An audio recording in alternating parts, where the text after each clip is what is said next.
제가 즐겨 보는 유튜브 채널이 하나 있습니다.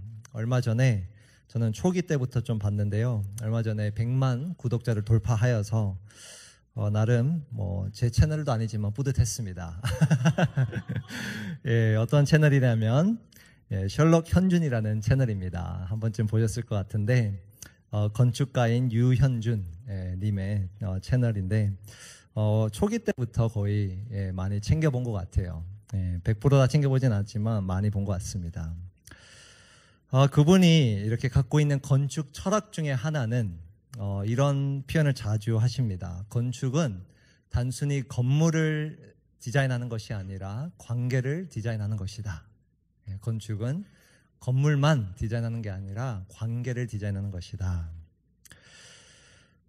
이런 의미예요. 건축은 단순히 내가 건물을 어떤 모양으로 얼마나 효율적으로 만들 거냐만 고려할 게 아니라 그 건물을 사용할, 그 공간을 사용할 사람들의 관계를 감안하면서 고려하면서 디자인을 해야 된다는 철학이에요. 저는 그걸 보면서 참 공감이 됐습니다. 사실 이 공간도 우리가 어떻게 보면 건물로만 따질 수도 있어요. 면적이 얼마나 되고 어떤 모양으로 돼 있고 이렇게만 바라볼 수도 있지만 이분의 철학으로 바라본다면 지금도 저와 여러분들이 마주하는 공간이고 또 여러분들은 옆에 있는 형제 자매와 한 곳을 바라보며 예배하는 공간이에요. 관계가 들어가 있는 공간이죠. 왜 갑자기 제가 이런 이야기를 하는가? 오늘 본문은 실제 건축물은 아니지만 하나님의 집을 우리가 어떻게 세워가야 할까를 일러주는 본문이에요. 하나님의 집을 우리가 어떻게 세워가야 할까? 특별히 이 본문을 통해서 이 공간을, 이 하나님의 집이라는 공간을 우리가 어떻게 채워나가야 할지, 어떤 관계와 관련하여 이곳을 채워나가야 할지를 사실 일러주는 본문입니다. 그래서 방금 읽었던 이 3장 14절과 21절 말씀을 통해서 우리가 무엇을 해야만 이 하나님의 집을 온전히 세울 수 있을지 함께 알아보면 좋겠습니다. 오늘 본문의 첫 단어, 14절의 첫 단어는 무엇이죠? 그러므로입니다. 그러므로. 이 그러므로는 제가 지난주에도 말씀드렸다시피 3장 1절에서도 등장했던 동일한 단어입니다. 헬라어로도 원어로도 동일한 단어예요. 그러므로. 똑같이 시작을 해요.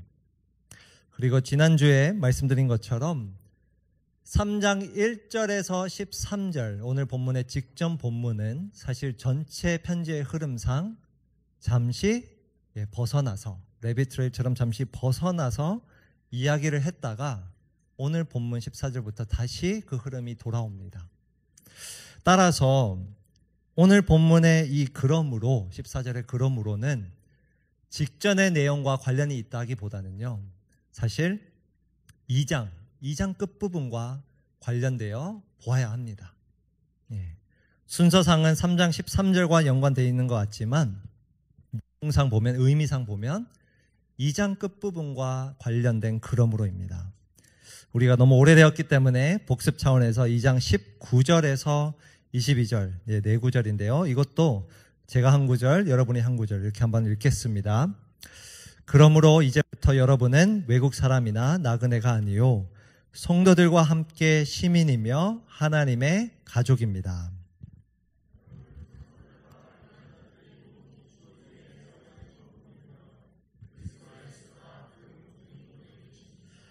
그리스도 예수 안에서 건물 전체가 서로 연결되어서 주님 안에서 자라서 성전이 됩니다.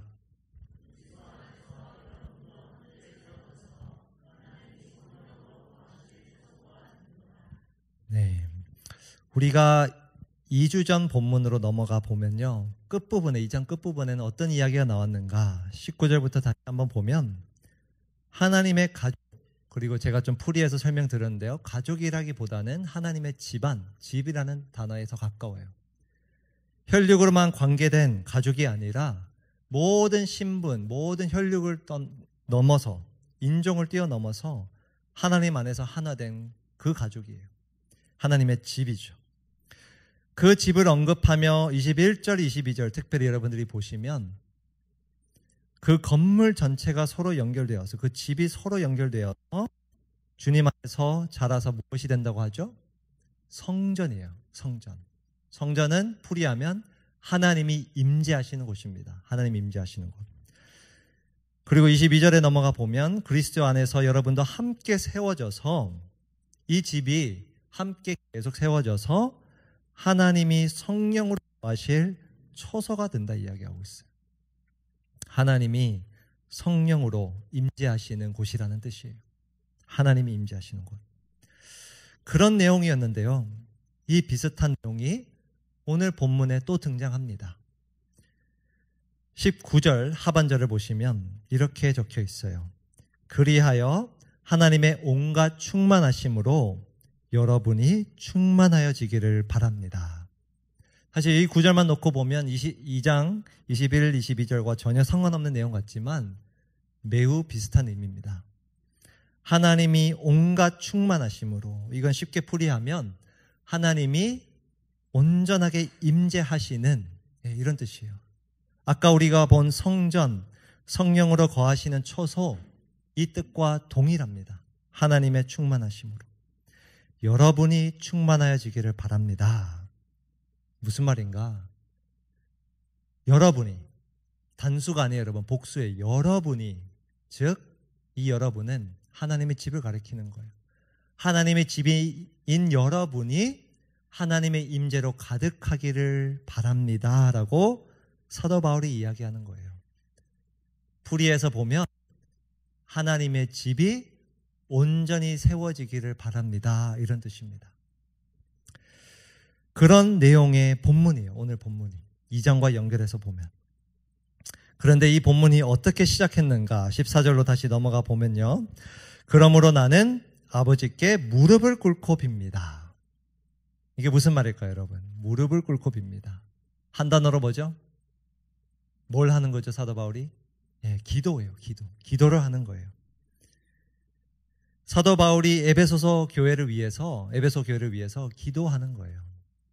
그런데 에베소서 큐티를 하신 분, 또 이 설교를 계속 쭉 들으신 분은 알 거예요. 처음으로 중보 기도하는 게 아니에요. 1장에서도 우리가 본 것처럼 중보 기도의 내용이 먼저 등장했어요. 기억을 좀 떠올려 보면 그 1장에서는 하나님의 능력을 우리가 알도록 기도했어요. 우리에게 주어진 그 하나님 능력이 얼마나 큰가를 우리가 알 수 있도록 기도해 줬단 말이죠. 오늘 본문에서도 신기하게도 비슷한 내용이 등장합니다. 16절 보시면 아버지께서 그분의 영광의 풍성하심을 따라 그분의 성령을 통하여 여러분의 속사람을 무엇으로 강건하게 해주시고? 능력으로 강건하게 해주시고. 똑같은 내용이에요. 1장에서도 하나님의 능력을 알게 해달라고 기도했고요.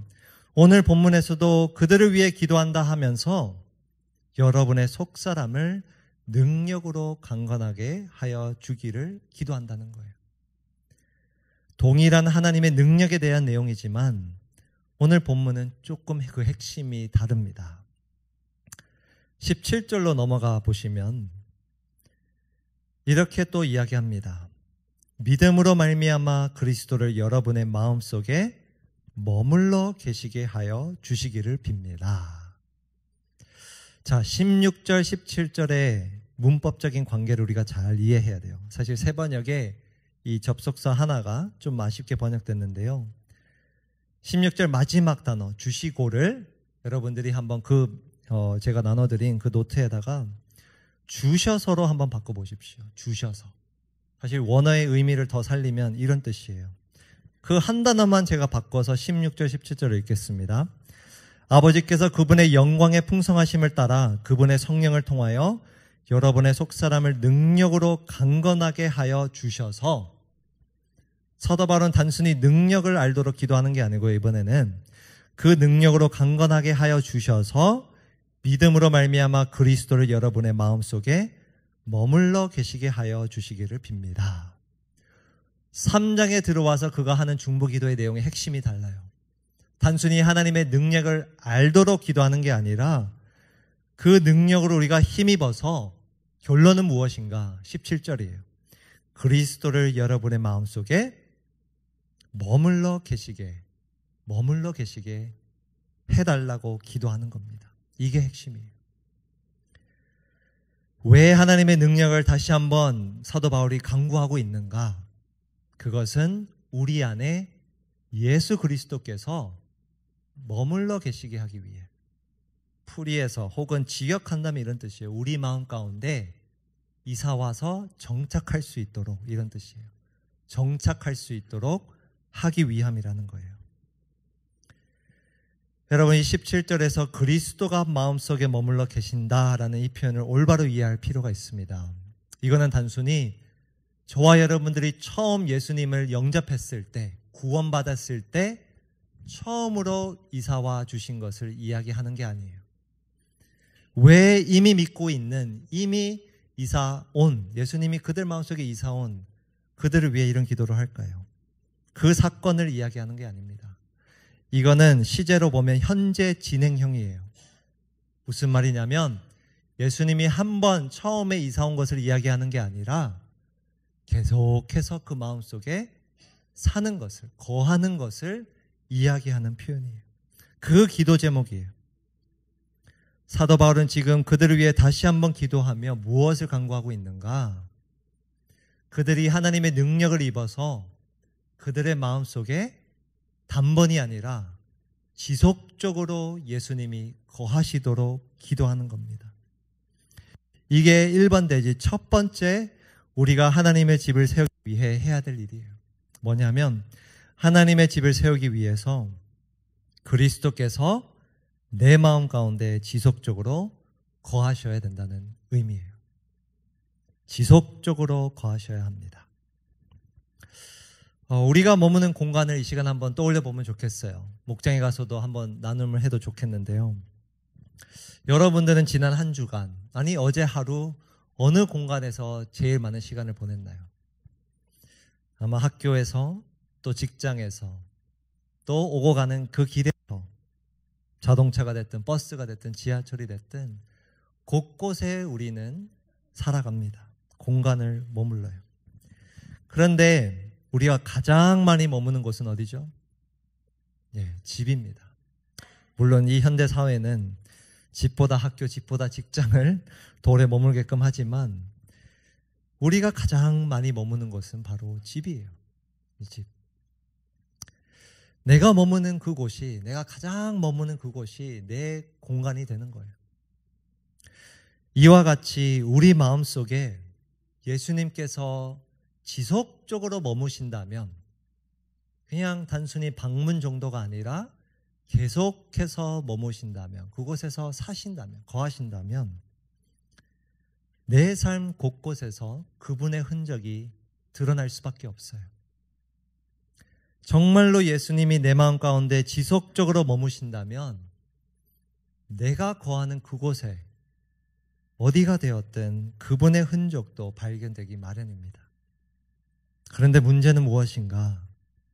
많은 그리스도인들이 예수님을 영접한다는 것, 예수님을 믿는다는 것을 어떻게 생각하냐면 예수님이 내 마음 가운데 계속 머무시는 게 아니라 딱 한 번 내가 예수님 내 마음속에 오세요 초청하고 나서는 전혀 그 예수님과 상관없이 살아간다는 거예요.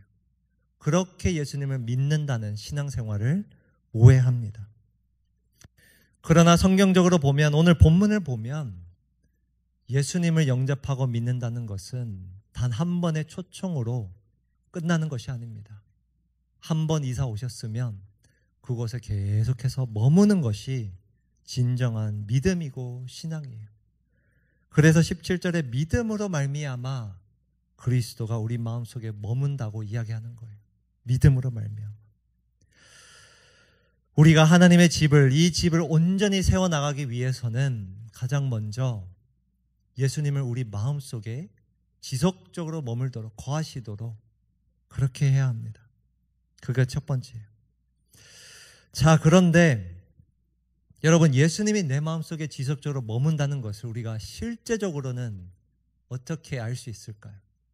아니, 실제적으로 내 삶 가운데 그게 어떻게 나타나야 할까요? 많은 것들이 있지만 오늘 본문은 딱 하나를 이야기합니다. 17절 다시 한번 처음부터 끝까지 보시면, 믿음으로 말미암아 그리스도를 여러분의 마음속에 머물러 계시게 하여 주시기를 빕니다. 그 다음 사도 바울이 이렇게 이야기합니다. 함께 나머지 17절 읽겠습니다. 시작. 여러분이 사랑 속에 뿌리를 받고 털을 잡아서. 예수님이 내 마음속에 정말 지속적으로 거하신다면 한 가지로 나타난다는 거예요. 그것은 여러분이 어디 속에요? 사랑 속에 뿌리를 받고 털을 잡는다는 거예요. 이거는 농사와 건축의 표현이에요. 사실 비유예요. 뿌리를 박는다, 농사를 지을 때의 표현이고요.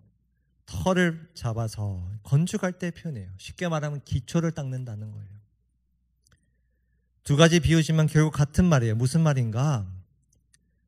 사랑 가운데 우리가 깊숙하게 뿌리 내리고 털을 닦는다는 거예요. 기초를 닦는다. 이 사랑 가운데 깊이 우리가 뿌리 박는다. 근데 어떤 사랑인가? 그 해답이 18절, 19절에 있습니다. 이것도 함께 읽겠습니다. 시작. 모든 성도와 함께 여러분이 그리스도의 사랑의 너비와 길이와 높이와 깊이가 어떠한지를 깨달을 수 있게 되고 지식을 초월하는 그리스도의 사랑을 알게 되기를 빕니다. 어떤 사랑 속에 우리가 뿌리를 내리고 털을 잡아야 되는가? 그리스도의 사랑이에요. 그리스도의 사랑. 우리가 그 사랑을 깨닫고 18절에 보니 깨닫고 또 19절에 보니 그 사랑을 알게 되기를 바란다고 기도하고 있는 거예요. 여러분 19절에서 표현한 것처럼 그리스도의 사랑은 사실 우리의 지식을 초월하는 사랑입니다. 우리가 평생 알아간다 해도 사실 다 할 수 없는 게 그리스도의 사랑이에요. 우리의 지식을 초월해요. 그런데 그 우리의 지식을 초월하는 사랑을 계속해서 깨닫고 알게 되기를 지금 기도하고 있는 거예요. 그게 사랑 가운데 뿌리 내리고 털을 잡는 모습입니다. 그런데 오늘 본문에서 매우 중요한 표현이 하나 있어요. 이 그리스도의 사랑과 관련돼서.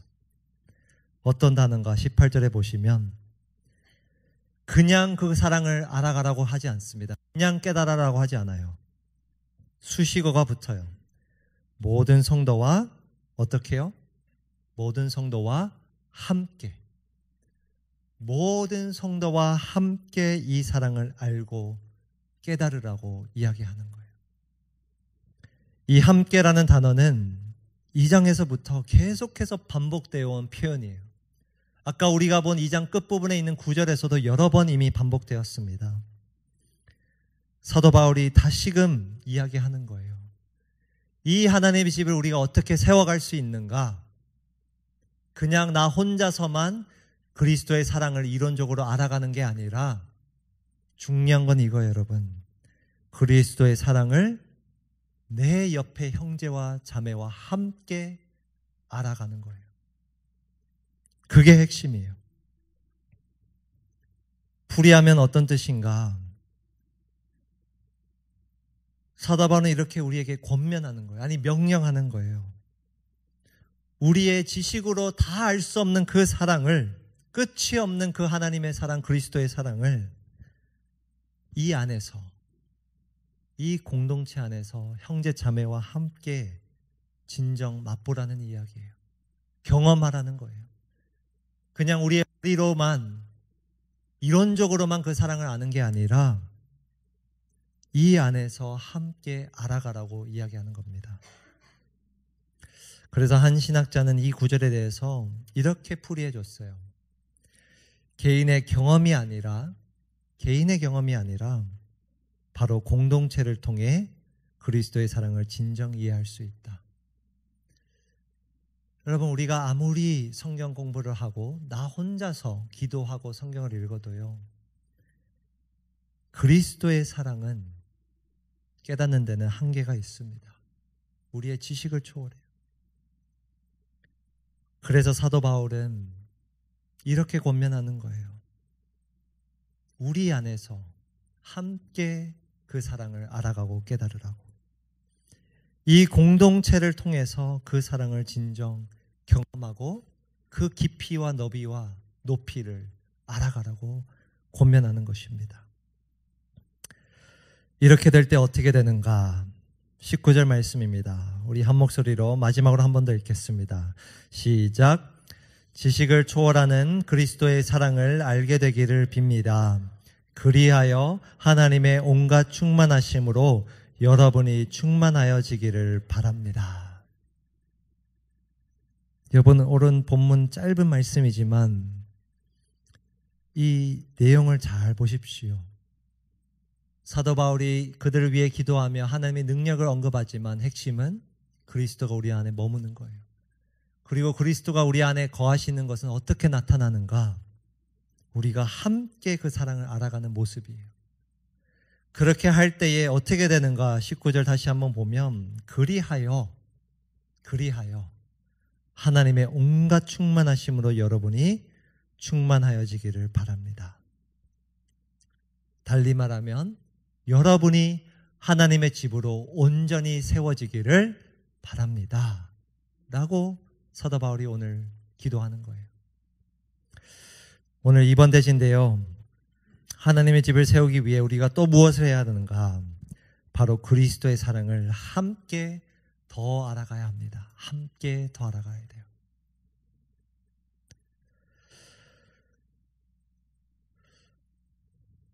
오래전에 한 선교사님이 계셨습니다. 선교단체에서 그를 이제 훈련시켜서 파송을 했는데요. 정말 오지에 갔어요. 아무도 그 언어를 알 수 없는 정말 오지에 어떤 종족에 가서 선교를 했어요. 그런 곳에 가면 선교사들이 바로 복음을 전할 수가 없어요. 왜? 언어를 모르니까. 그래서 그곳에 가서 한두 해 동안 문화를 배우고 언어를 배우려고 최선을 다해 노력했는데 그렇게 몇 년이 흘러도 이상하게 이 선교사는 언어의 은사가 없어서 그런지 그 종족의 언어를 이제 익히지 못하는 거예요. 그래서 선교단체에서 몇 년이 흘러도 열매가 맺어지지 않자 그를 다시 데려왔습니다. 다시 나오라고 했어요. 그래서 다시 나오고 다른 선교사님이 갔어요. 근데 그 두 번째로 간 선교사님은 언어에 재능이 있는지 금방금방 그 언어를 습득하고 배워나가기 시작했습니다. 그래서 이제 복음을 본격적으로 전하기 시작하는데 성경 말씀을 전하고 예수님을 소개하는 거예요. 예수님이 너희를 위해서 이렇게 살았고 너희를 위해서 십자가에서 돌아가셨다. 이렇게 복음을 쭉 전하는데 그때 이 복음을 들은 사람들이 이렇게 반응을 했어요. 아, 우리가 그분을 만났습니다. 아, 우리가 그분을 알아요. 누군지 알아요. 이렇게 이야기를 했다는 거예요. 나중에 알고 보니까 그 전에 있었던 선교사님이 언어의 은사가 없어서 언어를 습득하지 못했지만 그들에게 그리스도의 사랑을 삶으로 전한 거예요.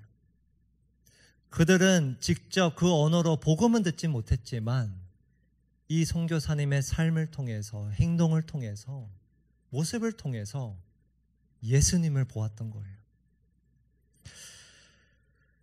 여러분, 저는 우리 청년부도 여러분들이 서로에게 그러한 선교사가 되기를 바랍니다.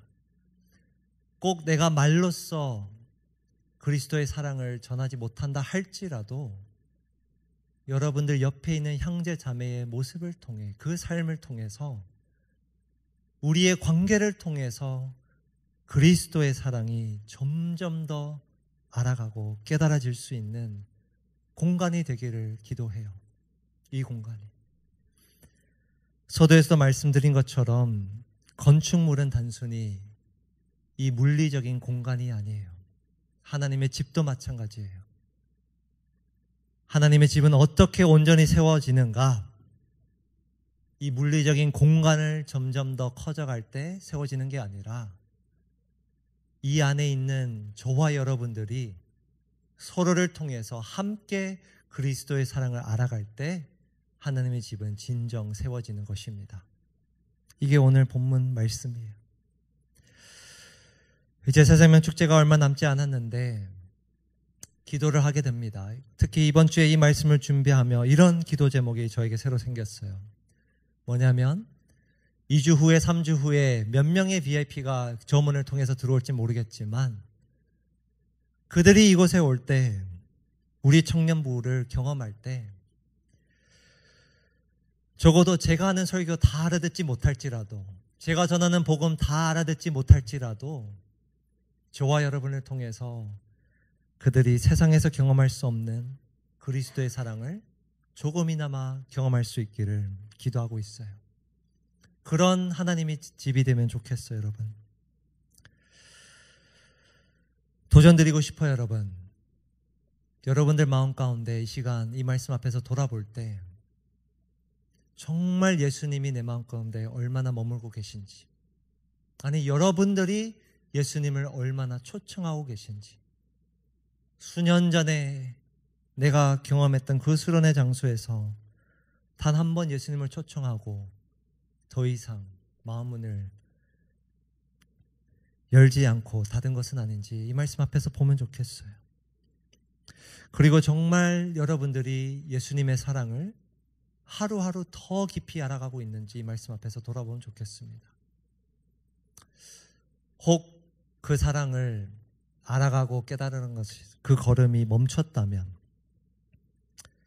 내 마음 가운데 그 사랑이 식었다면 이 말씀 앞에서 하나 꼭 도전드리고 싶어요. 그 뭐냐면 어쩌면 여러분들 마음 가운데 그리스도의 사랑이 메말랐다면 어쩌면 그 이유는 여러분이 그 사랑을 더 이상 나누고 있지 않기 때문에, 더 이상 내가 그 사랑을 전하고 있지 않기 때문에 메마른 것은 아닌지 이 말씀 앞에서 여러분들이 돌아보면 좋겠습니다. 세상의 모든 것은 사실 나눌수록 부족해집니다. 나눌수록 내가 갖고 있는 것은 부족해져요. 그런데 신기하게도 이 예수님의 사랑은 나눌수록 내 안에 더 넘쳐납니다. 너무나도 신기한 하나님의 사랑이에요.